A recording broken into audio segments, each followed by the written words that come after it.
Seperti kebanyakan di wilayah timur Indonesia, sagu yang dikonsumsi di Mentawai merupakan sagu bakar, bukan sebagai camilan, melainkan makanan pokok pengganti beras.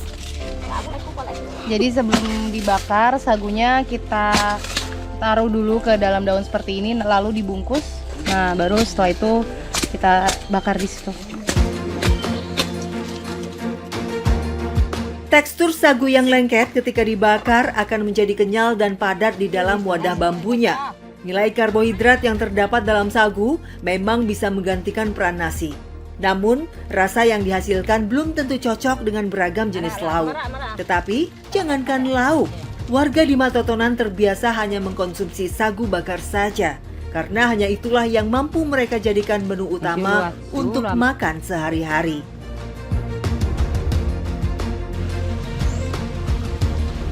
Jadi ternyata rasanya ini tawar, dan sagu di sini masih jadi makanan pokok untuk warga sini. Kalau untuk sehari-hari itu dari penghasilan ibu dari sagu ini mencukupi nggak untuk hidup ibu? Tak. Bisa anek sagu sangat ribu. Tapi tak payali kue ongkosku kamonga, ongkosku kubara, tak payali alah peku sabunku, ngaramku, ubeku, alitoku, tak payali dulu naguloku. Harapan ibu apa sih? Keinginan ibu apa sih? Kabrawai kait ne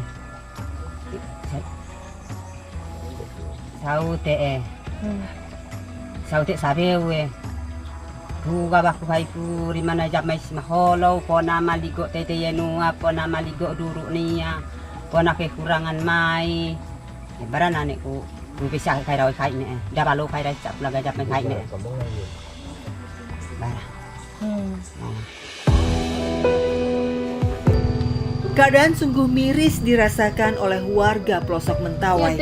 Mereka hanya berpikir bagaimana cara bertahan hidup sehari-hari, yakni makan.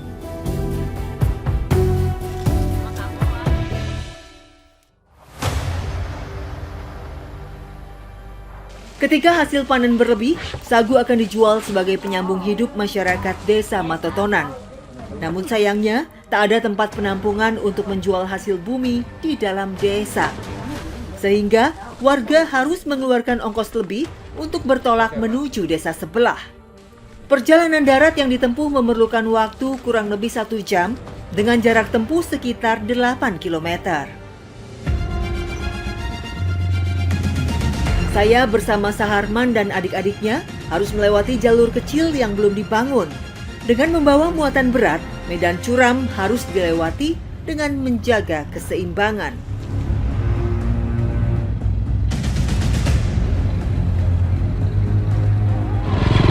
Jadi jalur darat yang kita tempuh ini ternyata memang betul-betul jalan setapak yang hanya bisa dilalui motor. Itu pun beruntung kondisinya saat ini tidak hujan. Kalau hujan itu akan sangat licin dan curam sekali. Belum lagi dengan bawaan kami yang lumayan berat ini. Bentar lagi kita mau sampai di tempat pengepul.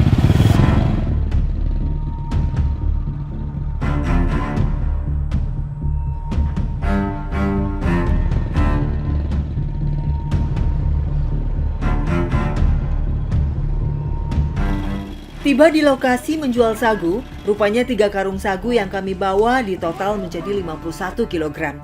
Ironinya, kini harga per kilo sagu hanya Rp2.500, sehingga yang dihasilkan oleh Saharman dan adik-adiknya hanya berkisar Rp127.000 saja. Sedangkan biaya bensin yang harus dikeluarkan untuk 3 motor Rp54.000. Rp73.000 untuk hari ini yang kami dapatkan dengan segala upaya berat yang telah dihadapi.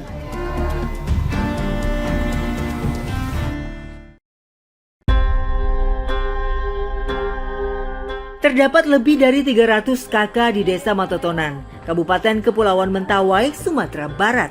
Selain mengkonsumsi sagu sebagai makanan pokok, sebagian besar warga masih memanfaatkan talas sebagai makanan pengganti sagu.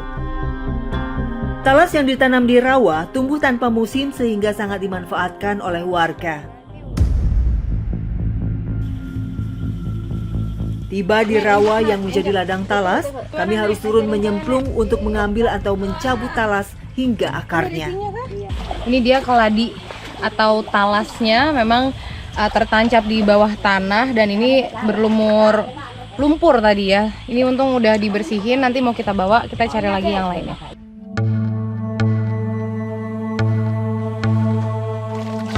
Bukan pergi ke pasar ketika hendak memasak, melainkan dengan cara seperti inilah yang menjadi keseharian ibu-ibu warga Desa Matotonan sebelum ke dapur. Memilah talas di ladang untuk dikonsumsi menjadi hal yang lumrah. Nah, ciri-ciri talas yang bisa diambil itu yang daunnya sudah mulai layu. Seperti ini, artinya di bawahnya sudah ada isi talasnya ya. Yuk kita ambil sekarang ya.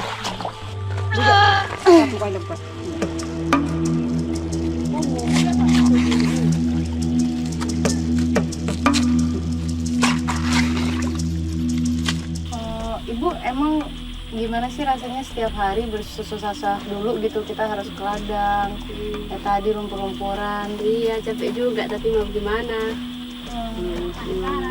Emang nggak bisa pergi belanja ke pasar, Bu? Uang nggak ada, lebih baik ini aja lah. Pasar di sini jaraknya berapa jauh kalau dari rumah Ibu? Nggak ada, Nggak ada pasar. nggak ada. Di Muara bisa.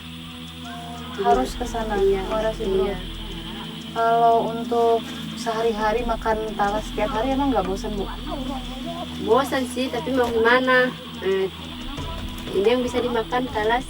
Punya dengan kondisi seperti ini kan sangat memprihatinkan ya. Ibu tuh harapannya apa sih? Harapannya pengen ada jalan bagus, ada pasar dekat rumah biar bisa ada sedikit uang, bisa belanja sedikit kan.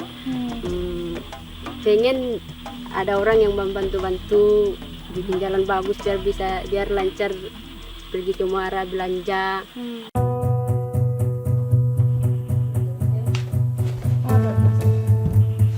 Warga Matotonan masih sangat mengandalkan Muara Siberut sebagai tujuan untuk berbelanja kebutuhan. Namun apa daya, akses jauh yang tak mudah dijangkau membuat warga pasrah dengan keadaan yang harus dijalani. Usai mengumpulkan talas dan dibawa ke rumah, kini saatnya merebus talas untuk diolah menjadi makan siang hari ini. Nah, ini talasnya lagi direbus dulu kurang lebih 30 menit ya. Oke, kita tunggu. Habis itu baru bisa dimakan gitu aja. Oke. Benar-benar nggak pakai bumbu dapur apapun, hanya dipotong, dikasih air lalu direbus seperti ini.